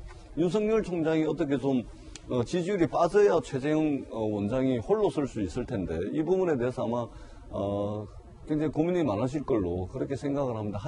기왕에 하시려면 빨리 국민의힘에 입당을 해서 국민들께 비전과 자신의 정책을 제시하는 것이 좋겠다라는 생각을 합니다. 예고 말씀드리겠습니다. 잠시 후 월요일마다 저희 돌직구쇼에서 마련한 오늘의 맞수 시간에는요. 한 고교에서 윤석열 X파일과 관련된 시험 문제를 출제해서 고교가 발칵 뒤집혔다고 합니다. 논란이고 결국 어떻게 됐는지 잠시 후에 오늘의 맞수에서 고교 시험 문제 윤석열 X파일 관련된 논란 다뤄드리겠습니다. 오늘의 예고였습니다. 저희가 준비한 다음 뉴스 소개하겠습니다. 이재명 지사를 둘러싸고 국민 면접이 여당에서 실시됐는데 다른 주자들도 소위 면접봤는데 8대1의 구도였다라는 이재명 지사의 반발이 나왔습니다. 어땠길래? 영상으로 만나보시죠.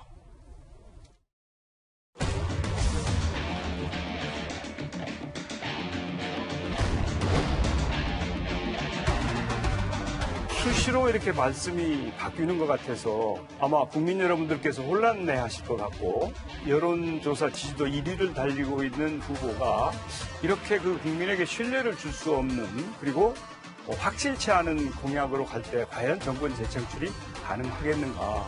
말 바꾸고 정책적 신뢰를 얻지 못하면 표리부동한 정치인이라고 지적받지 않을 수 없습니다. 그리고 정책적 신뢰를 얻지 못하면 불안한 정치인이라고 비판받을 수밖에 없습니다. 그 말 바꾸기 계속 그렇게 해도 괜찮겠습니까? 말을 바꾼다고 하는 것은 우리 박용진 후보의 일방적인 생각이신 것 같습니다. 최근에 경선 문제와 관련해서 본인과 의견이 다른 의원들을 향해서 양장수라고 하셨어요. 의원들께 그렇게 거친 표현을 쓰는 것이 과연 옳은 것인지. 약장수 얘기는 제가 우리 후보들을 말씀드린 게 전혀 아니고 그 전체 맥락을 보면 그렇게 굳이 생각 안 하셔도 될 거다는 말씀입니다. 설마 그랬겠습니까? 왜 이렇게 말 바꾸냐? 표리부동하다. 약장수라고 해도 되느냐? 공세가 이재명 지사에서 당내에서 쏟아졌습니다. 그러자 이 지사 SNS에 8대1 이거 너무한 거 아니냐? 라고 불만을 토로하기도 했습니다. 일방적이었다. 반론할 기회도 없었다라고 불평을 하기도 했습니다. 그런데 여당의 대권 주자 중 거의 유일하게 이 지사의 편에 선 한 사람도 있었습니다. 영상으로 공개하겠습니다. 기본소득을 주장하는 것은 너무 부가 집중되고 양극화되어 있기 때문에 해소하기 위해서 좀 꺼낸 어떤 그 사회적 일깨움이라고 좋은 발제라고 생각을 합니다. 이것을 그냥 단순히 배척할 것이 아니고요. 좋은 정책을 자꾸 우리가 숙성을 시켜서 발전을 시켜서 현실화하는 게 더 필요한 것이지 그 표현을 너무 뭐 거짓말쟁이다, 말 바꿨다 이렇게 날선 비판을 하는 것은 또 민주당 지지자들이 보기에 대단히 좀 유감이지 않을까. 그런 표현은 우리끼리 좀 삼가해 주십사 하는 거고요.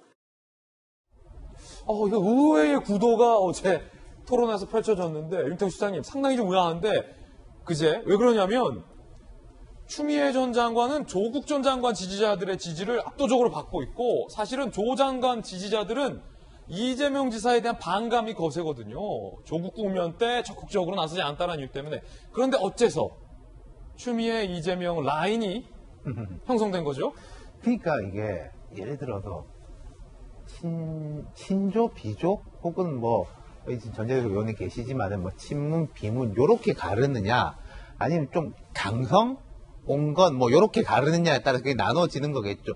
아주 강성으로 치면은 이제 추미애, 이재명 지사 요렇게 묶이는 것이고 아까 뭐 친문, 비문 이렇게 보면 그렇게 묶이는 것인데 이 전개를 좀 봐야 될까고 저도 좀 흥미롭게 보고 있어요. 일단 이재명 지사가 8대1이라고 했는데 원래 그렇습니다. 1등한테 공격이 당하기 마련이에요. 첫 번째는.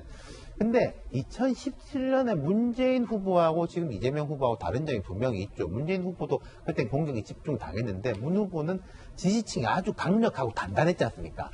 자기가 반격 안 하더라도 지지층들이 알아서 이제 반격을 해줘가지고 오히려 반대쪽 그때 2등, 3등 하던 뭐 안희정, 이재명 이런 쪽에서 뭐 문자 너무한 거 아니냐라고 하니 뭐 양념 논란도 그때 벌어졌는데 이재명 지사는 지지율은 높지만은 2017년 5년 전에 문재인 후보만큼 아직 단단하지는 못하다. 거기서 이제 발생하는 거. 그리고 앞으로 이제 이어질 때 그러니까 지금까지는 친문 비문 구도가 친이 반이 구도하고 이렇게 엮여지는 것처럼 보였는데 아까 추미애 의원 말씀하신 거, 추미애 전 장관 말씀하신 거 보면 그 구도가 다른 식으로 흐트러질 것인지 이어질 것인지 이걸 보는 것도 좀 재밌는 것 같아요. 그래서 구도 싸움이다.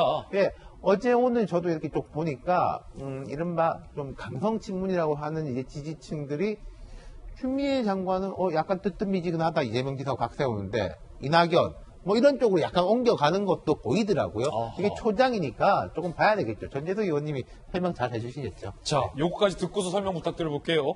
추미애 장관의 이야기 받고 이재명 지사에게 김혜영 전 최고가 굉장히 불편한 질문을 했습니다. 우리 민주당 후보 중 유독 형수 욕설 논란, 여배우 스캔들 등 사생활에 관한 논란이 많습니다.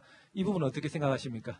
여배우 뭐 그 얘기는 더 안 하셔도 제가 얼마나 더 증명을 더 해야 될지 모르겠어서 그냥 이 정도로 그만하면 좋겠고요. 형수 욕설 문제는 뭐 여러 가지 사정이 있긴 하지만 제 인격의 부족이 분명히 있기 때문에 제가 사과드립니다. 김혜영 전 최고위원은 이낙연 전 대표에게도 돌직구 질문을 던집니다. 조국 전 장관 지명권으로 나라가 많이 시끄러웠습니다. 당시 이 후보님 간 임명 여부에 관해 문재인 대통령께 찬성, 반대 중 어떤 의견을 내셨습니까? 안 하셨으면 좋겠다는 의견을 드렸었습니다. 왜냐하면 너무 많은 상처를 이미 받고 계셨기 때문에, 그리고 대통령께도 부담이 될 것 같아서 그런 말씀을 드렸습니다. 자, 이 김혜영 전 최고 등을 일컬어서 추미애 장관이 일제 형사 같다라고 비판한 대목이 있는데 잠시 후 오늘의 마수에서 다뤄보겠고요. 전재수 의원님, 조금 전에 뉴스 속보도 나왔는데 굉장히 지금 여권의 이 대권 구도가 다이나믹합니다. 정세균, 이광재 단일화에서 정세균 전 총리로 단일화가 결론이 났다라는 소식도 전해드리고, 이거 TV 토론 뜨겁네요. 글쎄, 저는 이제 흥행이 되지 않을까. 흥행이 혹시 안 되면 어떡하나 이제 걱정이 좀 있었는데. 근데 어떻든 뭐 지금 그 중간에 이제 면접관이 교체가 되면서 좀 우려는 조금 좀 불식이 된 상태인 것 같고요. 이제 이재명 지사와 나머지 이제 후보들 사이에 이제 불꽃 튀는 TV 토론이 앞으로도 계속 진행이 될 텐데, 이 부분은 우리 국민들께서 좀 많은 관심을 가지고 지켜봐 주시면 아마 이분들이 후보들이 더 열심히 하지 않을까 이렇게 생각이 되고요. 그리고 지금 9분의 후보들이 전통적 의미에서 민주당의 가치와 노선 그 울타리 안에 계신 분들이거든요. 그렇기 때문에 경선이 진행되면 진행될수록 그분들 사이에 서로 이제 연대하고 힘을 모으고 그러한 과정들은 아마 자연스러운 과정으로 활발하게 좀 일어날 것 같고, 그러한 과정들이 국민들한테 조금 더 좀 관심을 받을 수 있는 그런 계기가 됐으면 좋겠다라는 생각을 하고 있습니다. 예. 자, 이번엔 앞서 예고드렸던 오늘의 맞수 시간입니다. 여야의 정치 라이벌을 통해서 첨예한 현안을 파헤쳐보겠습니다. 오늘 맞수의 주제 영상으로 만나보시죠.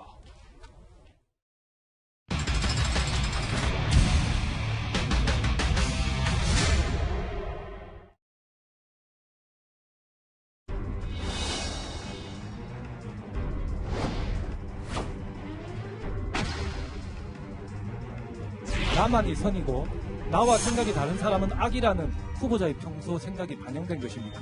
우리는 촛불 명령을 받들고 촛불에 약속드리고 태어난 정당입니다. 그 정신에 다시 돌아가자.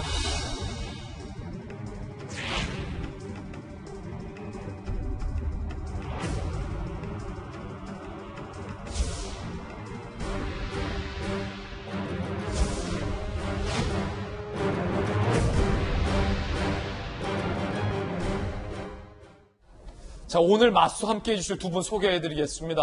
민주당의 전재수 의원님, 그리고 국민의힘의 이양수 의원님 두 분 모셨습니다. 맞수 라이벌 어서 오세요. 반갑습니다. 안녕하세요.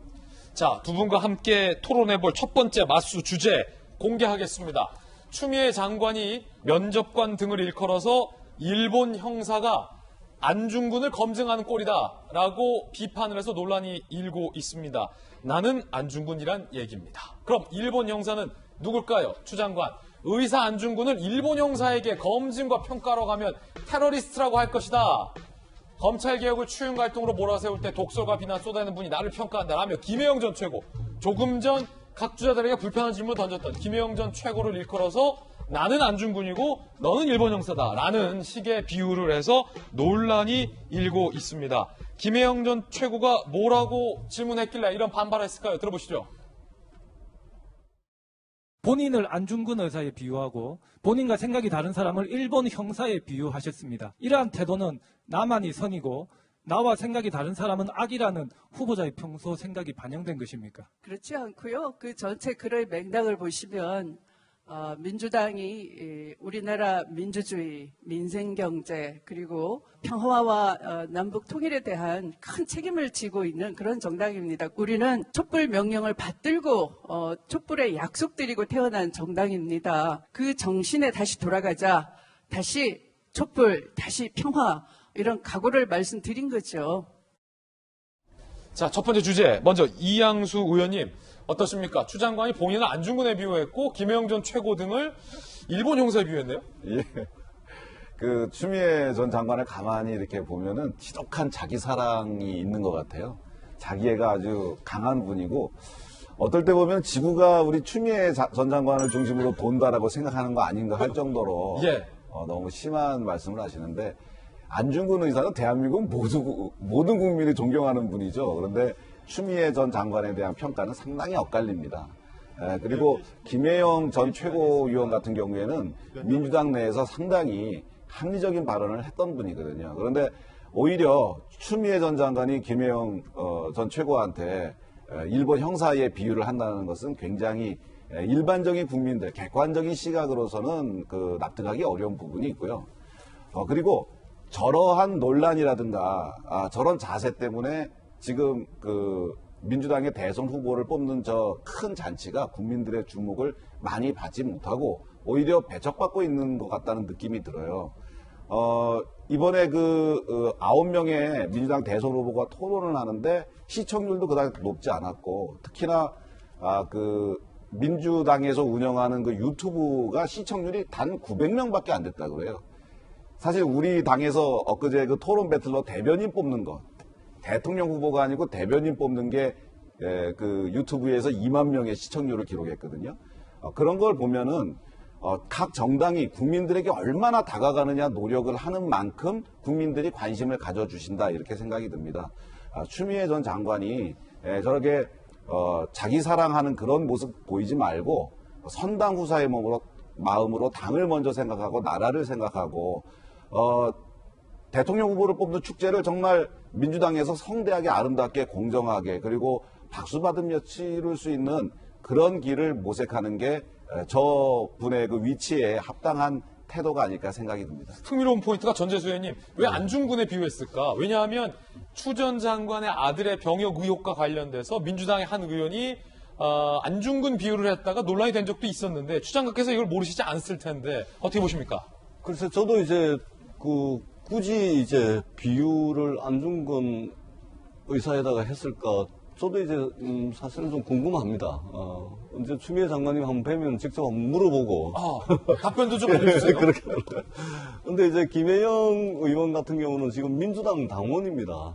그리고 지금 현재도 부산 연제구에서 지역위원장으로서 열심히 또 지역위원장에 걸맞는 역할을 하고 있는데 그런 사람에게 조금 좀 과한 이제 비유로 이제 말씀을 하셨다. 저도 이제 그렇게 생각을 하고요.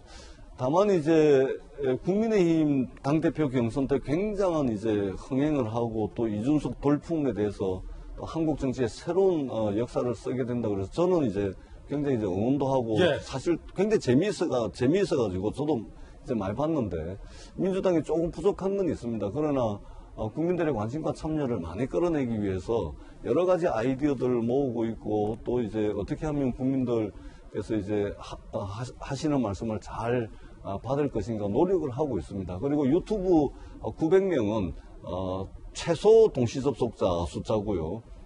어디에는 이제 당직자들한테 이야기 들어보니까 이제 9,000명, 12,000명까지 동시 접속자가 이제 늘었다가 줄었다가 뭐 그런 것도 있고 KBS 시청률 같은 경우는 평상시에 이제 2%대거든요. 근데 이 TV 토론은 4%까지 이제 시청률이 나왔다고 합니다. 평소보다는 좀 2배 정도 나오긴 했지만 그래도 저희들이 더 열심히 해서 정말로 국민들께 관심을 받는 민주당 대선 후보 경선이 될 수 있도록 최선을 다하겠다는 말씀을 드리겠습니다. 맞수 함께하고 있습니다. 두 번째 맞수 토론 주제 공개하겠습니다. 윤석열 X파일이 고교 시험에 고3부터 투표권을 갖기 때문에 굉장히 민감한 이슈입니다. 어떻게 시험 문제 나왔을지부터 함께 보시죠. 자, 문제를 살펴보시면 이게 실제 시험에 나왔던 문제입니다. 서술형, 최근 정치권의 윤석열 X파일, 윤석열 X파일의 장모와 처, 이준석의 병역비리 등의 쟁점을 염두에 두며 공직자에게 필요한 덕목을 정혜경의 목민심서에 근거하여 70자 내외 이내로 서술하시오라는 문제와 플라톤의 국가에 근거하여 서술하시오라고 X파일, 장모와 처, 인순육 병역비리까지 이 실제 시험 문제가 출제가 된 겁니다. 자, 이거 큰 논란인데 이영수 의원님 어떻게 보세요? 학교에서 학생들을 가르치는 선생님께서 편향된 시각을 가지고 저런 시험 문제를 낸다는 것 자체가 굉장히 큰 위험천만한 일이다 이렇게 생각이 듭니다. 윤석열의 X파일, 사실 이거는 찌라시에나 나오는 얘기지 아직 그 사실관계가 확인된 것이 아닙니다. 그런데 마치 그것이 사실인 양 아이들한테 그걸 시험 문제로 내거든요. 그리고 이준석의 병역비리, 이준석 우리 당 대표는 병역비리를 하지 않았어요. 그거는 그 당시 몇 년 전에 이미 경찰 수사로 다 드러난 일인데 마치 불법이 있었던 것처럼 병역 비리가 있었던 것처럼 저렇게 이야기하면서 저걸 사실화해서 학생들한테 시험 문제를 낸다. 이게 정말 심각한 문제고요. 교육 현장에서 이런 일들이 지금 한 번, 두 번이 아닙니다. 얼마 전에 천안함이 무슨 벼슬이냐 이런 얘기를 해서 천안함 함장을 모욕을 준 교사도 계셨고 또 그 전에 좌편향된 교사들이 학생들한테 좌편향 교육을 시켜서 학생들이 집단 반발한 인원고 사태도 있습니다. 교육 현장에서 유독 좌편향된 인사들, 그런 선생님들이 이런 교육을 하는 경우가 계속해서 일어나고 있는데 그 반대되는 경우는 잘 일어나고 있지 않습니다. 그래서 저는 그 좌편향된 교사들이 어떻게 보면 정치적인 편향성이 나쁜 것이 아니다. 본인들은 옳다라고 하는, 본인들만 맞다라고 하는 그런 잘못된 생각에 빠져 있는 것으로 저는 보여요. 그래서 이번에 교육부에서 아주 엄단해서 이분들에 대한 그 처리, 이분들에 대한 조치, 이분들에 대한 처벌을 강경하게 해서 다시는 교단에서 학생들에게 잘못된, 왜곡된 그런 편향된 교육을 하지 않도록 교육 당국이 적극적으로 엄정 대처해 주시기 바랍니다. 사실은 이 학교의 학부모나 학생들 입장에서 전재수 의원님 깜짝 놀랐을 것 같아요. 저도 상당히 좀 부적절하다고 생각합니다. 예. 일단 문제를 보니까 이제 플라톤의 국가론도 나오고 정약용의 목미심서도 나오는 거 보니까 저게 중학교 같지는 않고 고등학생 정도의 문제인 것 같은데요. 저는 좀 변명의 여지 없이 부적절한 것입니다. 특히 굳이 플라톤의 국가론과 정약용의 목미심서를 저기에다 빗대가지고 쓰게 할 필요가 있을까? 그리고 저 답은 과연 어떻게 해야 이게 배점이 높은 점수 답을 맞추는 것인지도. 그 포인트가 중요하네요. 그럼 답을 어떻게 써야 배점이 높냐? 그렇습니다. 그렇기 때문에 여러 논란이 있는 것이죠. 그리고 사회적으로 한참 이제 논쟁 중이고 더더구나 정치권에서 이제 공방이 왔다 갔다 하고 있는 문제고 국민들의 또 평가도 엇갈리는 문제이기 때문에 저런 문제를 그 학생들끼리 예를 들면 토론 주제로 삼을 수는 있겠죠. 찬성하는 쪽과 반대 서로 다른 의견이 이제 가지고서 아이들의 토론 능력이라든지 아니면은 이 사고 능력이라든지 아니면은 사회 문제에 대한 이제 시각을 조금 더 넓힌다든지 이런 토론 문제는 모르겠지만 답을 정해놓고 하는 것으로는 상당히 좀 부적절하다고 생각을 하고요. 우리 교육 현장에 이런 문제는 없어져야 됩니다. 그리고 이전에 박근혜 대통령 계실 때도 역사 교과서를 국정 교과서로 했을 때도 굉장히 국민들의 많은 저항이 있었지 않습니까? 이 교육 현장에서 어떤 역사 문제를 다룬다거나 또는 현실 정치 문제를 다룰 때는 우리 선생님들께서 되게 많은 선생님들께서 이제 그렇게 하시지 않지만 저런 분들이 이제 가끔 한두 번씩 있는데 좀 주의를 하는 것이 좋지 않을까 그렇게 생각합니다. 이 문제를 낸 교사의 해명도 궁금한데 이렇게 해명하고 있습니다. 학생들이 쉽게 답할 수 있도록 시사적인 사례를 추가했다. 글쎄요, 이 해명이 좀 상식적으로 볼 수 있을까요? 편향적으로 볼 수 있다는 것 인정한다 라며 학교 측이 내일 재시험을 하기로 결정을 했다라고 합니다. 이거 뭐 재시험을 봐야 하는 학생들 입장에서는 또 얼마나 황당하고 불편하고 힘들고 난감할까라는 생각도 듭니다. 시험 출제 전에 그거 한번 거르지 못했던 것도 의아스럽습니다. 60초 광고 보고 돌아오겠습니다. 잠시 후에 뵙죠. 네, 오늘 저희가 준비한 소식 모두 다 전해드렸습니다. 다음 주 월요일에도 이양수 의원님, 전재수 의원님 모셔서 또 색다른 주제로 맞수 소개해드리겠습니다. 저희는 내일 아침 8시 50분에 더욱더 풍성한 소식 들고 인사드리겠습니다. 오늘 하루는 분명 어제보다 나을 겁니다. 좋은 하루 되십시오. 고맙습니다.